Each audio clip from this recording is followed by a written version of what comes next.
Did Yep. it say recording? Mm-hmm. Okay. So I saw you on the Pritchard Committee members meeting last week, and then I sent you a LinkedIn to ask more information about your program. One of the local assistant superintendents, Mr. Saglinski, was Wynn and I had a meeting with him about AP, and he said one of the challenges for them was to have, college career kind of coaching and getting enough people to do that. And then I went to LinkedIn and I read your bio and it said college and career coaching. And so I thought, hey, maybe there's some connection here. And both McCracken County Public Schools and Paducah Independent Schools have a community schools grant. And so we're looking at ramping up all of our resources that for the needs of our community. Okay. I was just looking up if we had McCracken, but they used to be a college coach, but I don't think they have one now. So okay. So you sent me something and there was a star on McCracken, but then over here it talked about it didn't have them listed as one of the sites. So Yeah. the graphic that you sent me didn't really match because it had McCracken starred, but then on the list of M's, it did not have McCracken. Yeah, I think that's an error on my part because we used to serve them last year and now we're not.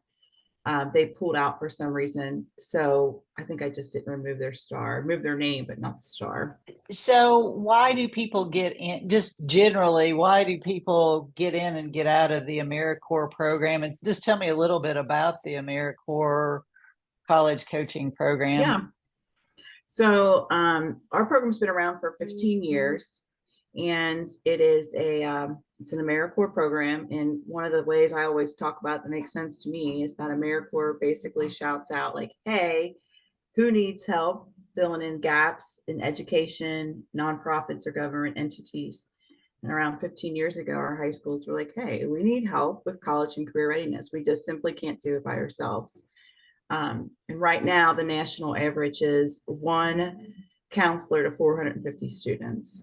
And so I think we can all like say that's not working, right? We know that Right. they do that effectively as much as they want to and attempt to. So that's kind of our goal is we kind of come into high schools that are willing, able, and ready to say, yeah, we do recognize that this is important and how can we get some services in here. So our coaches, so we work with high schools. There is a fee. I'll say up front, it costs $8,000. Okay. Americorps is for a match, and that's the match. For $8,000, the school gets a full-time college coach. We pay them. We do all the hiring paperwork, all that jazz. They just work in your facility, in your high school, or it could be middle school. We're trying to work through that too now. It's something new. The college coach has a core group of students. We ask that they have 100 students that they serve. Typically, it's 20 freshmen, 20 sophomores, 20 juniors, 20 seniors. Low income first gen is the group that we like for them to work with. And other than that, we kind of leave it up to the school, but really it's just meeting with these students, looking through their career assessments, like, okay, it says you want to be a preschool teacher. Do you want to be a preschool teacher? Or here's some other options. Let's talk about it. How are you doing your classes? Do you need help writing essays for scholarships? Do you need to work on the FAFSA? Let's help you with that. Do you need a resume? Let's work on your resume. Let's do mock interviews. Whatever it is that student needs at that time.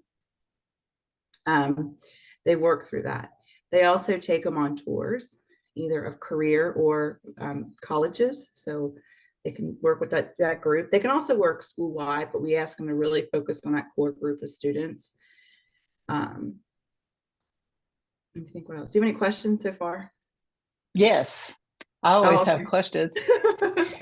So one of my questions is you talked about I'm going to go back to a higher level and then I'm going to Okay. go to a lower level with my questions.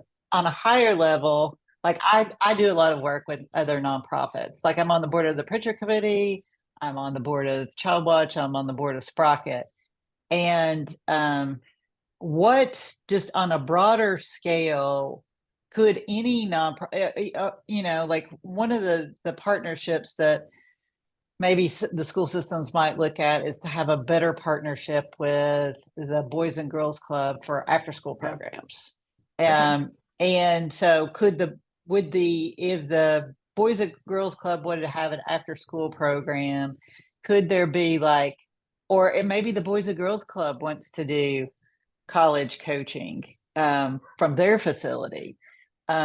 Would you be able to, do you do other programs other than college coaching? Like, could they get an Americorps volunteer to help run the after school program rather than do college coaching, for instance? Yes. Yes.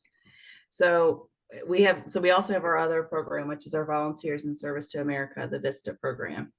So it's very possible we could align with that program. I think the cool part about AmeriCorps, and especially our program, is we're very flexible. So what are the needs and how can we help fill those needs? So we don't really have to say it has to be this, this, and this. There are some, but for the most part, we can make things work. So how much on the VISTA program does it cost on the nonprofit side? I believe it's 9,000. Okay. And so for $9,000, you can get basically a full-time employee, or is it a part-time employee? Full time. And that's for a year? A year. Mm-hmm. Now, for the college coaches, it's typically 10 months off June and July. However, we do have college coaches that work June and July because there's still work that needs to be done. So sometimes those college coaches in the high schools will reach out to the students during the summer and check on them. Did you get that job? Do you need help with that job? What are your needs? So yes. And then the other thing that we do too is there's sometimes we can even work with the Frisk centers at the schools. And we can work with that. And there's also a Frisk program that's an AmeriCorps program in Kentucky that we can refer you to as well. So I think if there's a school need, like certainly I think I would open it up and say, let's talk about it. And then we can see if we can fill that need. So there's a multitude of needs in our community that need to be filled, and just figuring out, I think that we're figuring out what the needs are, but also figuring out how to most economically use our money to the best. I'm not making those decisions, but I hope that they would listen to some suggestions from me. But so back to so we talked about college. We were kind of talking about but there's also a career piece. So tell me the difference. You sort of talked about the college piece, filling out FAFSA and getting getting scholarship stuff. And, you probably want to stay away from loans as a low income or first generation college student if you can, at least the first part of it, at least the undergrad degree. Sure. And there's lots of great programs out there. I just saw where Center College was going to have a tuition free for maybe first gens.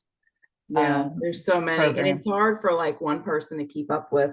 So I think the cool part for us too is that we're a collaboration. So we have over 50 high schools that we work. We have over 50 coaches, 60 counting the colleges. So we have a ton of resources. So if we don't know, we definitely have phone a friends out there, which is really fun. Yeah, no, I wish programs like this were available when I was a low income first generation college student going through there. There's just so many more resources for that than when I went through there many, many years ago. And so what about the career piece?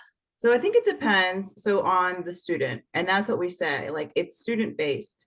So if you have a college coach at an area technology center, which we do, they are sometimes more focused on career, maybe not college or another post-secondary. So I think they just kind of go off what that student needs. So they may say, well, let's write a resume. Let's do some mock interview skills. Let's let me help you find a job. Let's do a career shadow, or let's find an internship. Um, so it's really based on that student's needs. And we hire these coaches, we tell them that there is not a real clear handbook on what you're going to do, because you are going to go off what that student needs, not what we think that student needs, but what that student is telling you they need. So do they have to be an ATC to get hired? Because Paducah has an ATC, but McCracken County doesn't. No, they don't have to have it. We just have them. I think we have 4 ATC centers that have college coaches, and most of them are high schools. So it can be whoever, high school, ATC center, CTE, whatever they're calling them. Okay, yeah, they have Yeah. different names. Yep. And so is there a limit? So could I hire 4 for $36,000 to Yep. be a coach? You can. Boyd County has 3. Owensboro has 2. Oh, wow. Elizabethtown has, so Elizabethtown's kind of neat. They have 2. One of them works with just like regular high school students, I would say. The other college coach works with students who are specifically in dual credit courses. So 2 days a week, she's at E-Town Community Technical College and sits in the lobby and just says, hey, I'm here if you need anything. You need help with tutoring, let me walk you to the tutoring center. You need to check on finances, let me take you there. So they're doing a really neat little project where they're working with just the dual credit students, because what we hear in a lot of the cases, and I will say in my own son's case, is when they're taking dual credit, you cannot communicate with the college because the college says you're a college student. You can sign these forms, but the teacher isn't going to say, Mrs. Baker, your son didn't show up today. And so it's a good way to collaborate and kind of have those conversations with students. So yeah, you can have as many as you want. Now, here's the caveat, right? We'll just say what it is. The Americorps members that we hire, they make $1,800 a month gross as a living allowance. So Americorps, like you said earlier, is a volunteer service, but we do pay them a living allowance. At the end of their year of service, they're eligible for up to $4,800 in an educational award that they can use on past, current, or future educational expenses. So with that income being said, we don't have people like lining the doors, right, for this position. So we do have people, and we have great people that apply, but I always like to tell people up front, like, we do have to do some heavy recruiting, and we do ask the schools to kind of help us with that too. Like, you may have a past graduate who'd be perfect for this position, or kind of thinking outside the box to help us to kind of recruit that specific person. And can they be like a current college student? So let's say maybe I'm going to WKCTC, the community college, and I'm taking 2 credits. Then I could get $1,800 as a living stipend here. And, do they have to have a college degree? I guess is what I'm asking. We ask that they have a 2-year degree, Okay. an associate's degree. We have made exceptions to that rule. Based on the people that we interview. Now, when we interview, the school makes a final decision on who they want to hire, not me. I just kind of collect the people and they interview and they tell me who they want. So it's really up to them. Some schools have said, you know what, I've got this great person. I know this is who we want, and they're only in their first year of college. What do you think? And we talk through it. It's ultimately up to them. Our recruitment strategy, I'm so sorry, hold on, please. It's all right.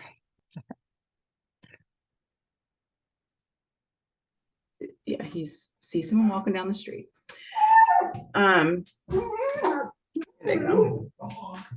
So, sorry, where were we at? We were talking about.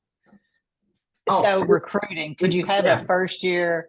Could you have somebody who is like, so for instance, after I got a college degree as a first generation college student, after I had a 4-year degree, my mom went to community college. Mm-hmm. And so she worked during the whole time that she went to community college. And so there are, potentially, if you could get 1,800 to live on, potentially in this area, you might be able to make it on that, and you might be able to. I mean, it'd be tight. I mean, it's gonna be tight to live on $1,800 because of our rents have gone out of control. Um, but it might be you might be able to live on that and then be able to still take some college classes. And So our coaches range from, let me think how old they are. 20, I think 20 is our youngest person, up to, I'm gonna guess, 68. So we have people who are retired who are like we have investment banker. He's like, I just wanted to give back in life, and this is perfect for me. So that works out great. And then we have college students. We have a young lady who had a corporate job at another place, making great money, and said, it's not, I just can't do this anymore. Now she's doing this and loving it. So it's all and everything in between. right. But yes, and we also like really love on our coaches because we know they're giving us this great service. And in some cases, they're like saving and changing lives. In almost all cases, I would say. So we help them, like, do you need help with SNAP benefits? Because if you're a single person and you're doing this, your income doesn't count against SNAP. Or housing, like Section 8 and subsidized housing. We help them with health insurance if they need it. We remind them of like, hey, these services are available for you. Make sure you apply and help support yourself. So we definitely encourage that and help with some case management for our coaches if needed. Okay. Oh, that's great. Yeah. I mean, it sounds like a great program for either a younger person or that, you know, sort of retiree. There are a lot of people in Paducah that maybe retire and can go back to doing this. I mean, you could potentially have a retired teacher do it if they wanted something to do and wanted to get back into that. I mean, if they weren't, they'd probably make more money substituting, but if they were about the goal and not about the, you know, money. Tell me what other areas, are there other areas that I haven't asked about where AmeriCorps volunteers go? Oh, go. Sorry, I had another thought pop in my head. Okay. I Did you think see it? Did you see it pop? I did. I saw it. And well, what is it? Because I'm curious what it is before you forget me. Oh, so my other question was, how do you, if it's not working out, how do you deal with that? Like maybe I get a AmeriCorps volunteer and maybe they don't show up to the job. Yeah. They So just it's communication for us. So we have weekly or monthly webinars. So we ask that all of our coaches attend this monthly webinar. We make sure they show their face, and we, non-judgment zone, like whatever you look, just show up, right? It's okay. Typically they're all in their classrooms or their offices at school, right? So we do that. So that's like one check-in and making sure we give them that training and supports that they need. They also get a site visit twice a year. So we go to their sites and we visit and, have a checklist. Do you have everything you need? How are things going? And then we do monthly timesheets. So we check that. And then it's pop-ins once a month, virtually or on phone, or usually it's those two. Sometimes it's email. But if we have a problem, we address it and we speak about it immediately. There is no waiting. A lot of times we take the guidance of the school. If the school needs us to help make decisions or we support that, we'll do whatever is needed. But definitely communication is so important. And a lot of times our schools will say, like we've had this happen one time where schools like, well, they're really trying, they're doing their best, and we don't want to lose them. We know they're in a tight spot, and then we have to come back and say, but this is their job, right? And this is what they're supposed to be doing. And we just need to have those honest conversations. And so we have those, and sometimes they're difficult. We don't have them often, but just like anybody, you would have them. So yeah, it's a great question. And we talk about too, like sometimes, we've had a younger, person come in that might just be a recent graduate of that school. And we make sure we tell them, like, you are not their buddy, you are not their friend, here are some boundaries. So we really discuss that with all of our coaches. But Yeah, I could see a recent graduate maybe looking for a significant other in the yeah, school, that might be an issue, that they're looking for a boyfriend or a girlfriend. Um, if they're a recent graduate, that sometimes poses a problem. yeah, That they want to go back and do this job so they could be near their, maybe somebody they had a crush on or whatever. yes, yes. And we have a young man he is so great. And we, off topic, off camera or whatever, we had a conversation with him, like, how's this, are you dealing with this? You need to talk about it. He goes, oh, I got it covered. He goes, but yeah, girls like hit on him all the time. He's like, but I have this boundary and the school supports me. So again, it's open communication. We're talking about it. We're making sure. And I just think that's the best way.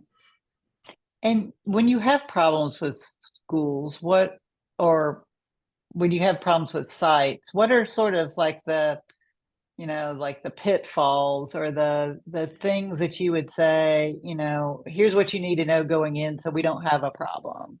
Great question. So I think the first one, our biggest concern that our coaches get is we tell them they have to recruit their core students, those 100 students.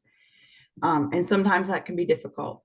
So for some schools in the state, every state, as you all know, every school runs completely different. Even if they're 2 miles apart, they could run absolutely different. So that's a challenge for us. But what we just ask the school is help this coach recruit those students. Allow them in the classroom to speak about what the opportunities they can provide. Maybe give them a list and then they can make the phone calls or send out mailers, whatever, but help them with that recruiting process. That's our biggest piece. And after that, our coaches are good. They can figure the rest out, because we don't want to be an add-on. We want to be an add-in, right? We want to be a supportive and not cause a lot of problems. But, there are some schools that say, we will not let students come out of the classroom to speak to you. And the only way you talk to them is during lunch. Well, that's the only free time the student gets. They're not going to want to talk to us. They're going to want us to talk to their buddies. So we've had to have some conversations around, like, can we make exceptions? Like, we understand, content is important, but are there any areas that we can, so I think that is really the biggest one. Other than that, we really don't include them. Like, we had another coach come back and say, here they have all these committees without me. I should be on this. And then we said, well, invite yourself, right?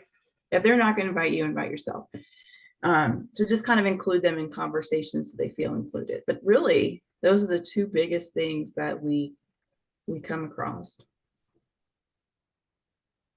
Okay.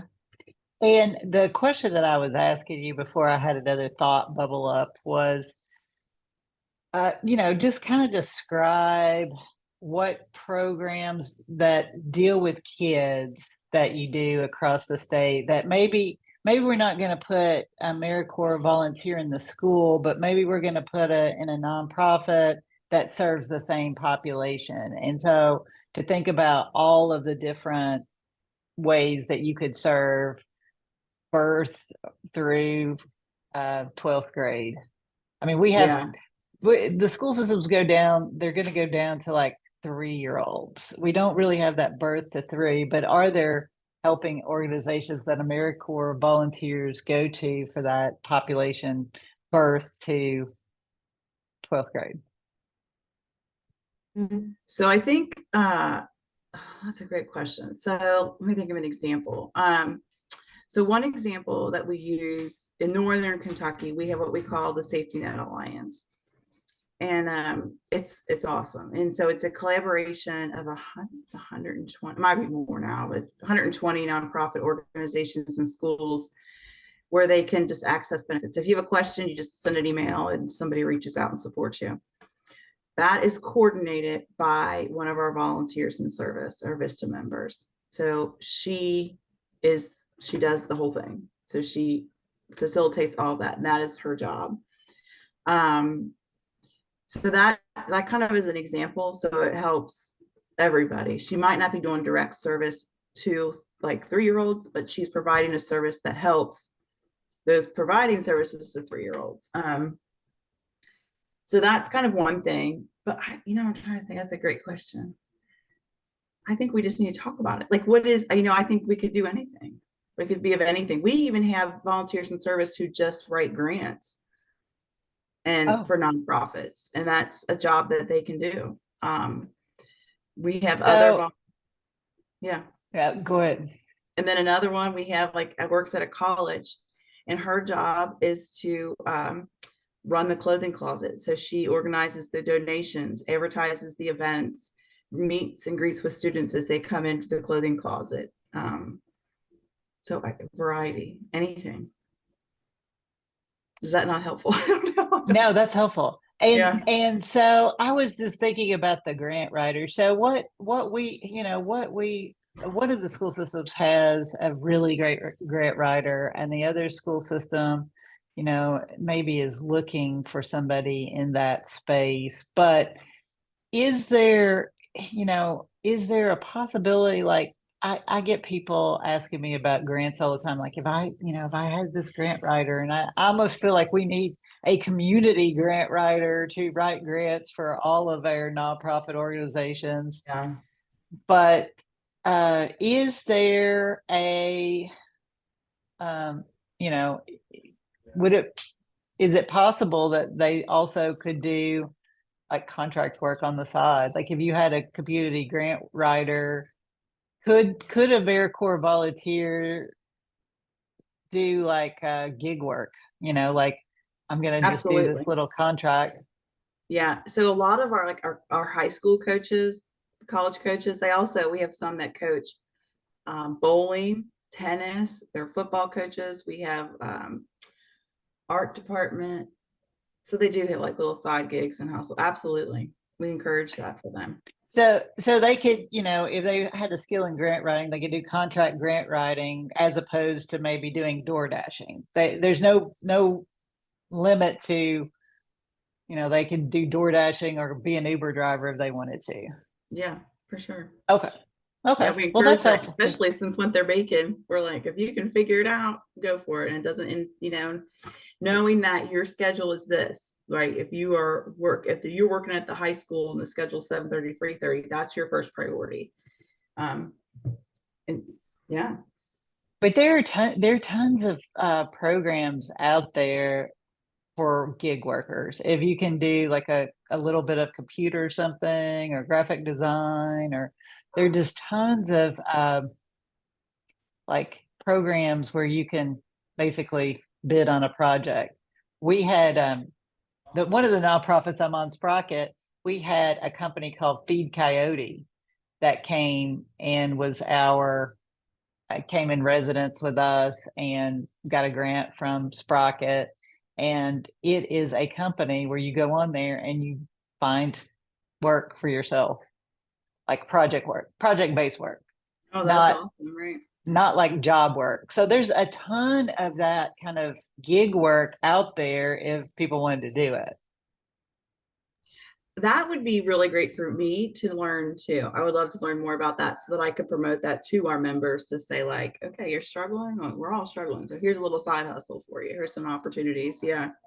Yeah, so Feed Coyote is one that came to Paducah, but there are tons of other ones out there. I hear people talk about using Upworks to do stuff, to do writing, especially if the people are good writers. Upworks, you can be a contract writer on Upworks. Those are the two that I hear people talk about that are but there are tons of them. There are tons of those kinds of programs out there. Those just happen to be ones that people have called to talk to me about recently, Well, but thank you for that. Yeah, I'll look into that for our coaches for yeah, sure. but there are tons of those little that you just take a project. especially if you have computer knowledge, writing knowledge, if you're a good writer, if you do graphic design, there are tons of programs where you can collaborate with other people to do work. Like Fee Coyote was basically, and you're gonna think this is kind of funny. The guy who founded Fee Coyote, uh, Stephen Bonheim, he he used the platform to make the platform. So he got gig workers to help him do the things that he couldn't do. He was a Microsoft guy. He worked for Microsoft, and he used his platform to continue to build out his platform. Well, that's smart. That's great. Yeah, I love it. Well, I'm going to check that out. Thank you for sharing that. Yeah. So I think that's just about all of my questions that I have. And we are 100% flexible. So if someone is interested in just saying, let me learn more, let me chat, we can certainly do that.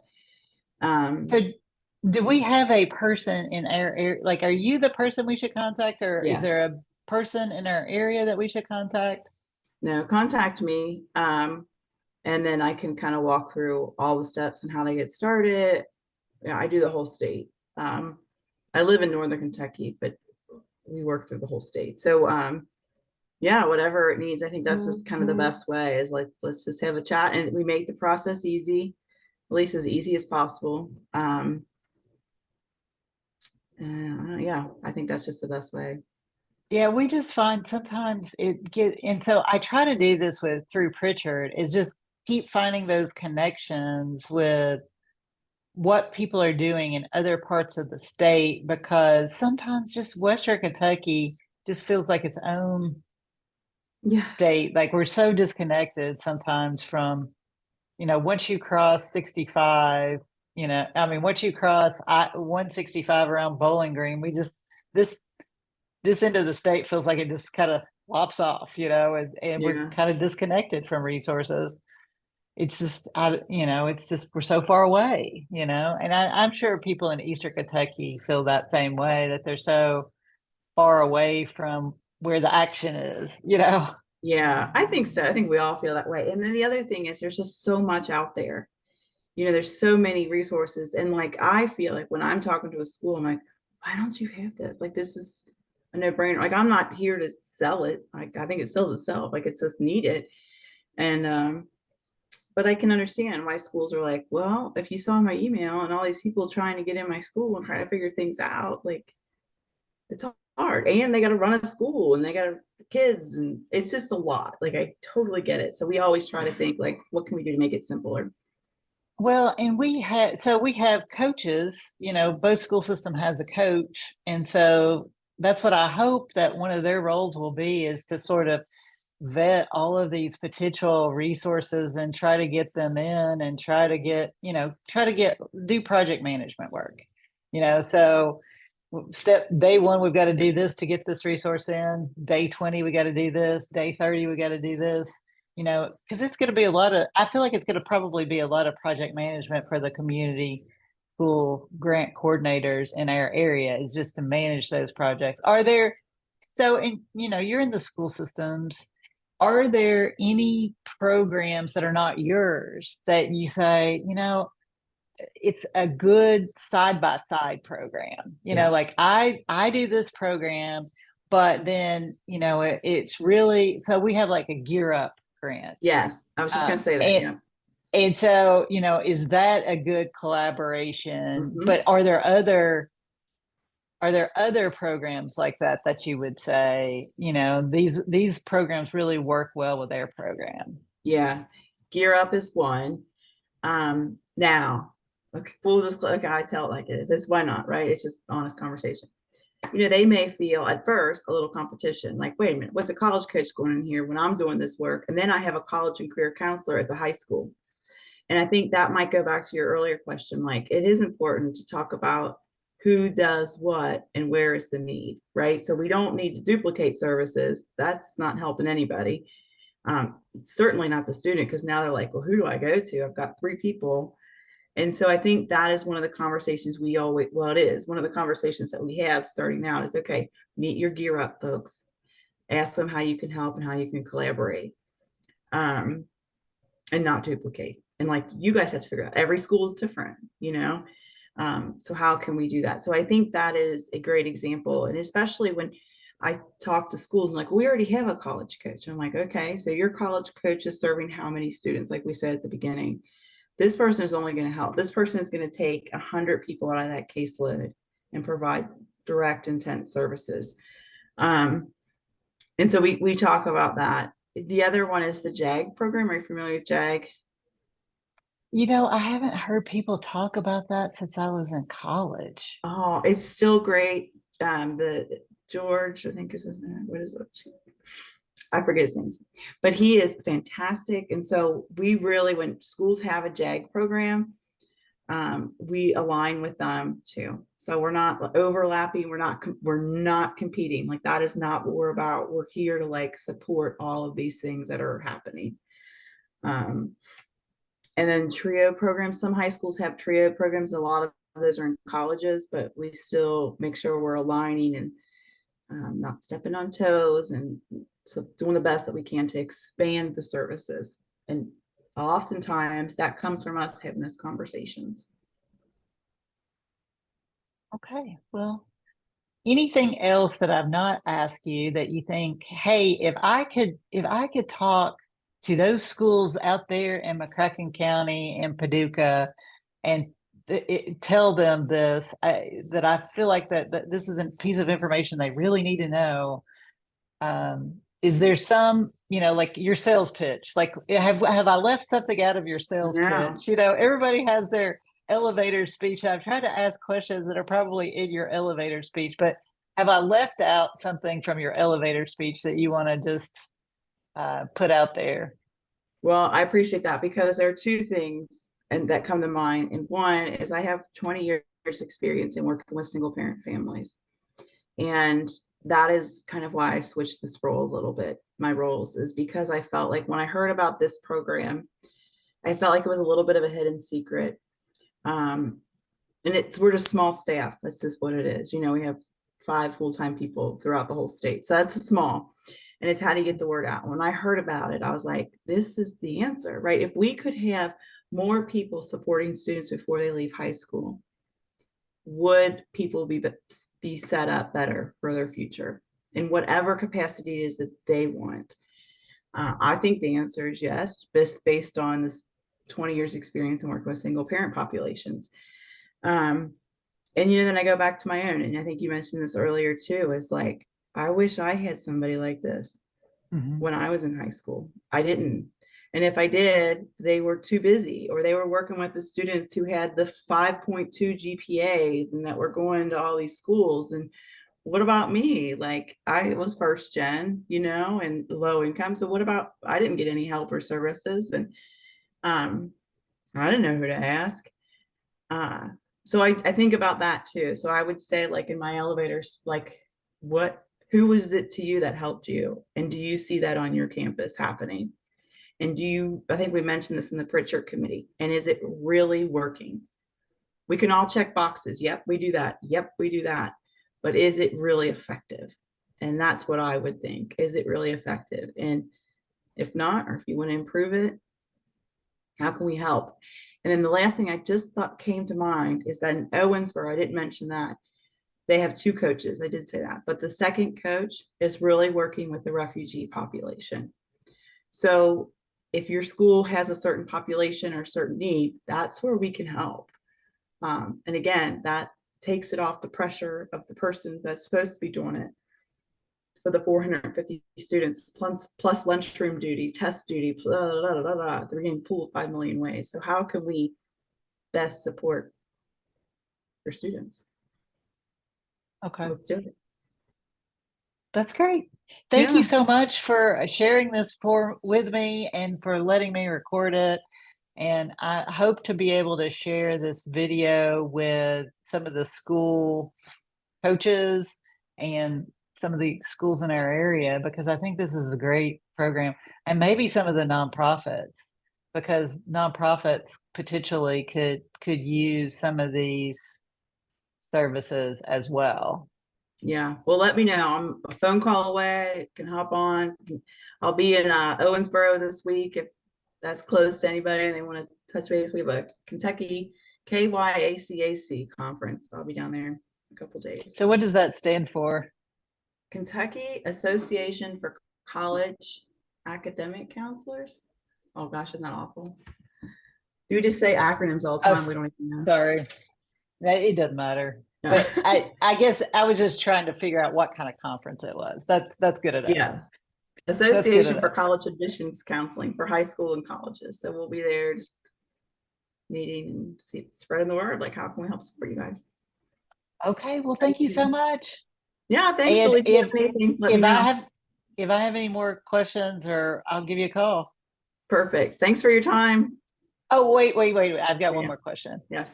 So, Wynn and I were talking about AP and dual credit. Oh, okay. And do you help kids figure out, whether they want to go AP or dual credit, and figure out that process too? Yeah, our coaches do.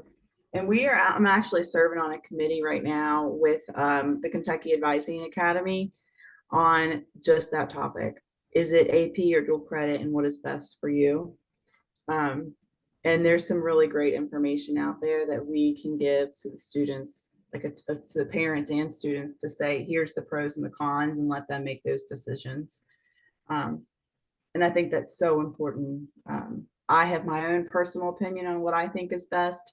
My colleague has a different opinion. So we definitely have, we both believe in what we do, but we all have different opinions. So each person's gonna,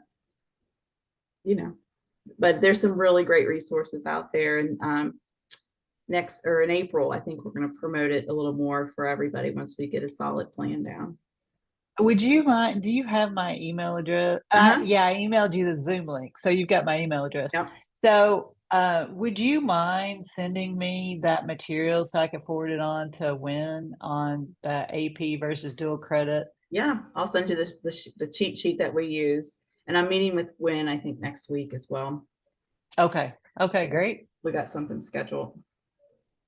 And so is he talking about that, or is he talking about this other stuff that I talked about? I have no idea. He was just on the email. Okay. And we said, let's connect. So hopefully a little bit. Okay. Well, good. Yeah. Well, good. So maybe I'll send this to him and he can give you new questions. Yeah, for sure. So, I'm excited. Okay. Well, thank you so much. Yeah, thanks. Have a great day. All right. Bye-bye. Bye-bye.